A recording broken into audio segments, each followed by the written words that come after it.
What's up, guys? I've been lucky to spend all last week here with Vlad, CEO of Webflow, in the winter work week. And first of all, it's like totally crazy because I've been using Webflow for like 3 years. So to spend a week with the guy who, 3.5, with the guy who actually invented it and struggled to make this a reality, it's been like mind-blowing and actually really fun because Vlad is a great guy besides being the CEO of Webflow. But the reason that I wanted to do this video is that last week when we were on a conference, we kind of had a group discussion about design tools and design workflows, which I thought was really interesting and got a lot of people kind of engaged.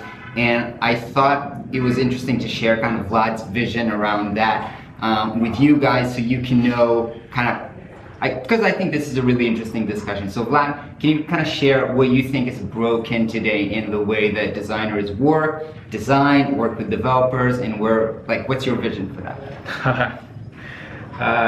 Loaded question. All right, yeah. Well, so the biggest problem I see with design tooling today is that it's a lot of the things that we do in the design space is not actually design. It's like all this implementation crap to take an idea for a design and to make it real. And that's something that's not really inherent. Can you give an example? Like, let's say I had an idea for an app or something like that, or an idea just for a simple website. And I came up with some sort of Angular design that I had sort of an idea of one thing for desktop and one for mobile, and I just wanted to get that out into the world. Like the fact that I had to open up a text editor, I have to go to Photoshop to cut a bunch of files, I have to go watch a bunch of tutorials, I have to open up this. So you speak both about the design process and the development of that? Both, right? Just the fact that I have to have these steps in order to take a design that I made and make it real is sort of broken right now, because every other design principle, let's say I'm designing a logo, right? The fact that you can deliver the final logo in its usable form is pretty powerful for a designer, because what you're getting. So I think that most designers today take this for granted, but back at the event you kind of had an interesting example with kind of the PostScript PDF printers. So. Yeah, it used to be that in many design principles, let's just do some examples. Video editing, right? You had to do a lot of manual processing to take your idea for a cut and actually do something in person to make that cut happen. You literally had to cut film and then tape it together and then run it through the projector to see is that what I want, right? So you have this multi-step process. Whereas now we have visual tooling to just say, okay, I want to cut it here, and you sort of scrub it, and you have this direct manipulation of the product that you're creating right there. Right. Same thing with vector art, right? It used to be that people would just sketch ideas for a logo and then hand it off to somebody who would make it, convert it to a vector with what used to be called PostScript, and that would become the sort of source of truth at that time. So if you were a logo designer, you could not literally just go and print your logos. You'd have to give it to a different person who would do something else. And they have to. And you had something similar with, let's say, magazine design, where you would literally glue stuff on paper to show what your idea for something is, hand it over to a typesetter who would then, or a lithographer, they would go and translate that to the printer and make a print, or run through, there were a bunch of different tools to go from the idea to the actual physical product. All right, and what you think is that this is what actually happens today in web design or in app design, or in web design and app design, we're basically in this old world where you have an idea creator, somebody who comes up with the sort of the design of something, the idea of the thing that needs to be created, and then you have somebody who's required to make that idea into the final artifact, the real thing. Yeah. And over we've gotten rid of this this need for there to be a translation layer between the creator and the person making that thing real. So in your opinion, kind of the developer, or at least the front-end developer, is just a translator, or? Yes and no. So in some cases, let's say you have somebody creating a mock in like Sketch or Photoshop or whatever, and then you have some developers who are just essentially taking that idea and putting it into like HTML and CSS. Yeah. I think that process is just a glorified like conversion process. Yeah. If we could actually empower designers to work in the direct medium of, you know, like a website or an app or whatever it is, if we can actually create tooling to go directly to that final product, that's the ideal result.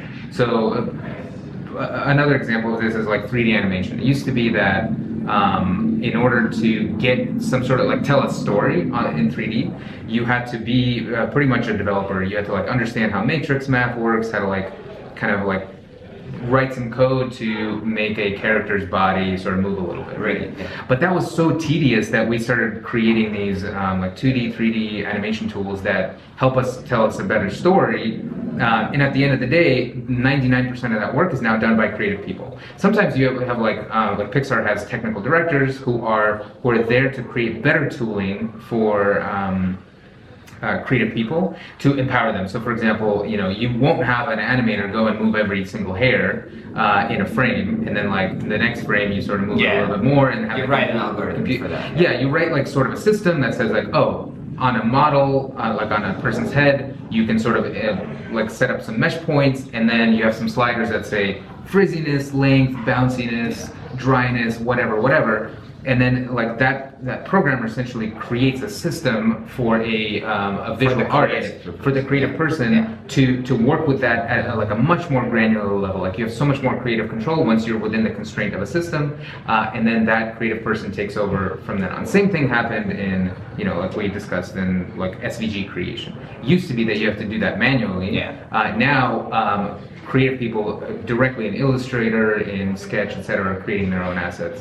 So what do you think is actually, like, I think that in a way, I understand what you're saying, like Webflow is, at least for me, for visual websites and kind of marketing website, that problem is pretty much solved, either with Webflow or with other tools, but kind of what I think is the main challenge today is when you're designing for products, and when you're designing for kind of design systems and components, that's where I think that we're still pretty lacking. Yeah, we're definitely lacking. Like, I'm not going to pretend that Webflow has the answer, or any company really has the answer right now, but the ideal is where there's this sort of concept of a direct connection to the medium, right? So when you have a direct connection to the medium, the things that you create are the things that will actually be in production, the things that, like the same way a sculptor, you know, pushes on clay and they have that sort of result of their action directly available in the clay. The same way, if a designer is working on, like, let's say a component system, a design system, a piece of software, if they're not physically or like directly manipulating the final product, then there's something, there's some inefficiency in that process. So and frustration and hate. Of course.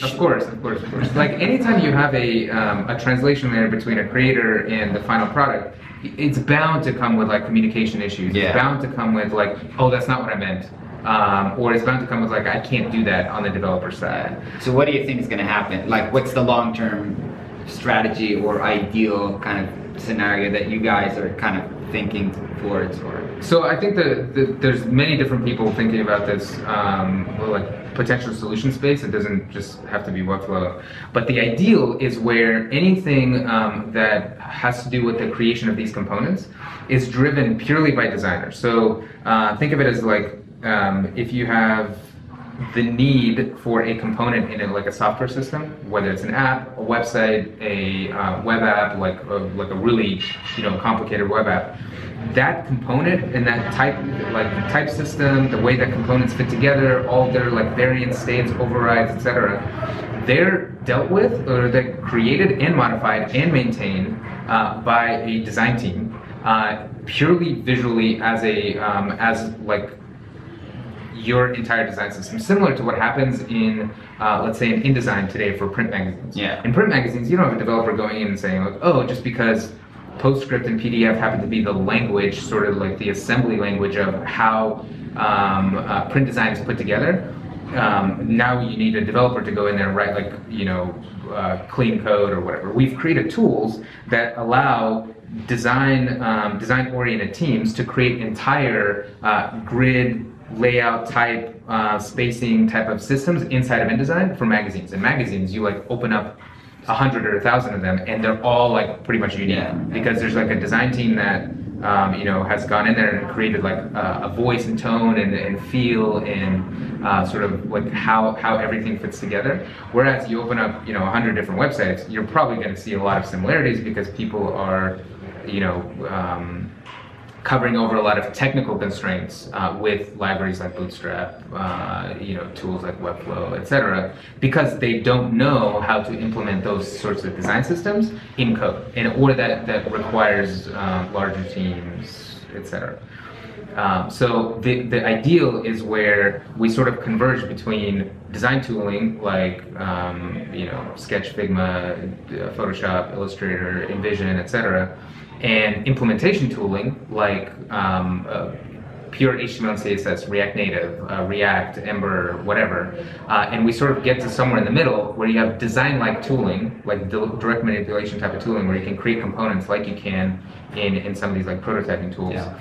But the effect of you creating those components is the final artifact that gets shipped to production. Similar to, if I was using... And also maintained and managed. Exactly. Yeah. Similar to, like, think of it as like 3D animation, right? As a character modeler, if I go create like a really detailed model in like Maya or there's a bunch of other tools, ZBrush, etc.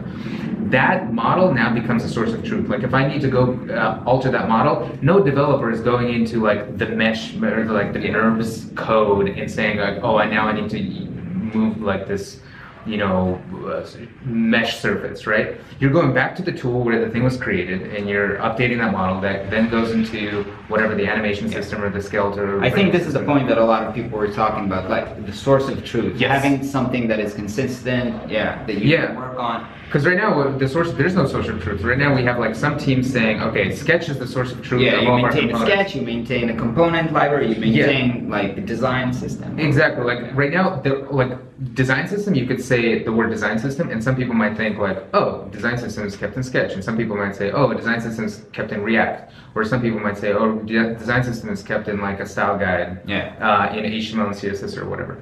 The actual source of truth should be like whatever the tooling is, whatever like the UI for that, however the presentation is, it should have the ability to create all those things, right? To essentially create components visually live in like the medium that they're going to be used in. You have to have like all those components be discoverable, and you have to understand. You have to be able to present the entire design system to the people who are going to be building software or apps or websites with that design system. Yeah. So that everybody can understand as a whole, like these are the building blocks that we're building with, and it has to be able to evolve over time with the like different sort of needs and constraints of the things that need to be built with that design system. And right now, a lot of the problems are in that, like in all three areas of those things, right? Like you might have all those components in a variety of places. Usually the one that people gravitate to is like code, right? Because that's the closest to the metal. That's the closest to where you get to actually using them. But then it leads to the problem of like, oh, some developer changed some value, but that's not in the Sketch file. So now we're writing plugins that say, okay, we're gonna like translate some React component to Sketch, but it's one way. And it's not live, right? And then, or we're going to create a plugin that changes, like that takes Sketch and generates React components. They're never perfect, and they can't be perfect because they both don't understand the correct core fundamental constraints of the medium, right? Sketch lets you do all sorts of things that you can't do in like a software layout tool, right? In software layout, you have to think about composition. You have to think about like hierarchy.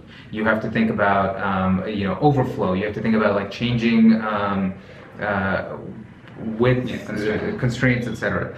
Whereas Sketch is more of like a you have to like move quickly, and it gives you a lot of freedom to move fast, but it also paints you into a corner where you're like thinking more in terms of boxes of designs, etc. And then React on the other side is too low level, right? Or like tools like React or HTML, CSS or whatever, where you can't, unless you create like this perfect style guide, you don't actually, by looking at the code, you can't imagine all the, like how that design system looks, right? So that's why we have things like Storybook and some other like style guides that start to bring these two together.